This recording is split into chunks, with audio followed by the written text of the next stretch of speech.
Many times when I speak with my students, I like to make analogies.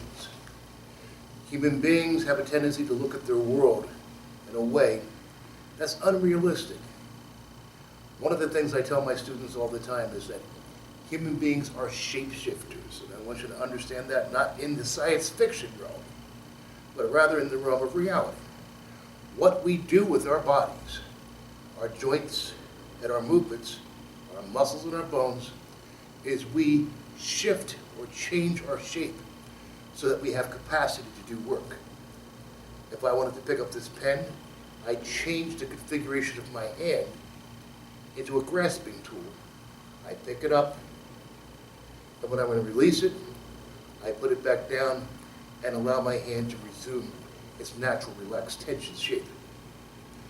Here we have a human body. And especially when I speak with my children, I want them to understand how the body works and functions.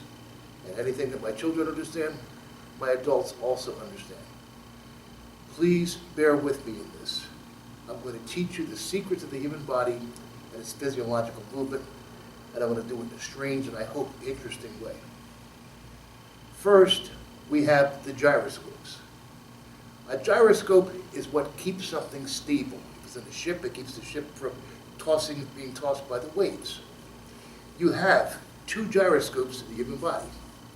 One is located here in the center portion of the head, and the other is located here at the navel.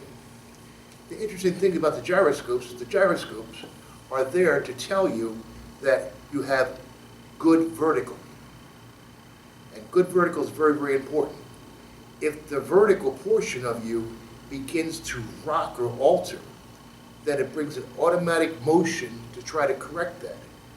Because as human beings, we're born with two fears: the fear of falling and the fear of loud noises. That's another tape. But I'm just sharing with you that if a human being feels themselves falling or losing balance or being subdued by gravity, their body will automatically begin to stiffen and try to upright itself. That stiffening and uprighting itself is a startle reflex. Very, very important to understand what human beings use startle reflexes. The body stiffens and tries to remain in its upright position. Anyway, the two gyroscopes, one here and one here. Now, we're at the neck region, which is interesting. The neck region has a range of motion that begins to talk up to you about the horizontal movements of the body. So, you have your vertical and you have your horizontal. Horizontal movements orbit in this manner. So the first orbiting portion that you have are in the cervical vertebrae of the neck. The neck turns back and forth. So I call those the steering wheels because it moves much like a wheel.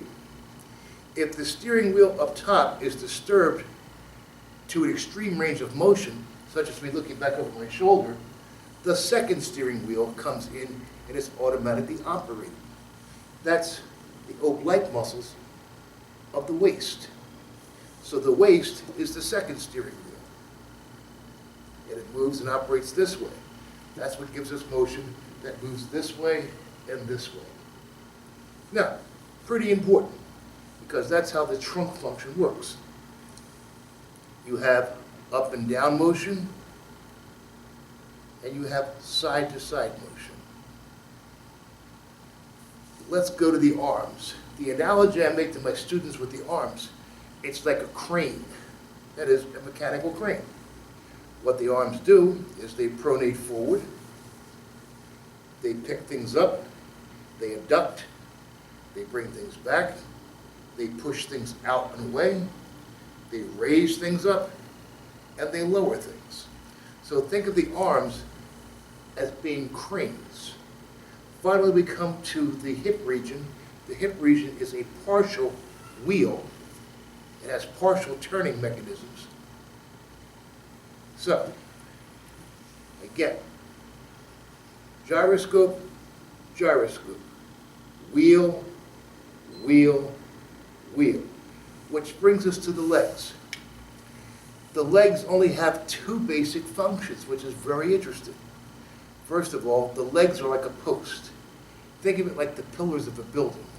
So if this was the pillar, and this would be the roof that's holding the building up, they have this position, and we call this position the posting position. And so therefore, in the posting position, they're holding something up. Generally speaking, your legs, it's holding your body weight. Now, the post can also bend like this. And when the post flexes from the knees, now, that's called a driving position. Because as it restraightens again, it pushes against the ground and is able to propel you forward, or able to propel energy from the legs up through the torso, which could be transmitted into the arms like a pushing or pulling motion. So, the legs are either post or they're pistons. You have your last piece of gravity keeper. That is your last piece of a stability keeper, and we talked about the foot before. The last thing that tells you about your balance and the last gyroscope that you have is on the bottom of the foot. So once again, gyroscope, gyroscope, gyroscope, crane,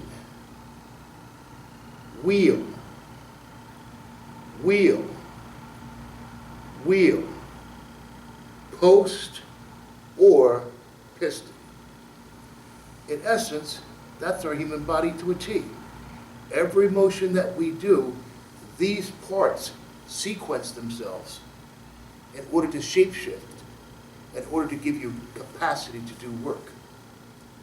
Look at it when you're doing your basic movements. Look at it when you're doing your forms. Look at it when you're doing your grappling. Look at it when you're running, or catching a football, or throwing. It's those same functions occurring again and again and again. In future tapes, I'll specifically show you how they're used in sequences that makes the body have the thing that we call coordination, strength, and power.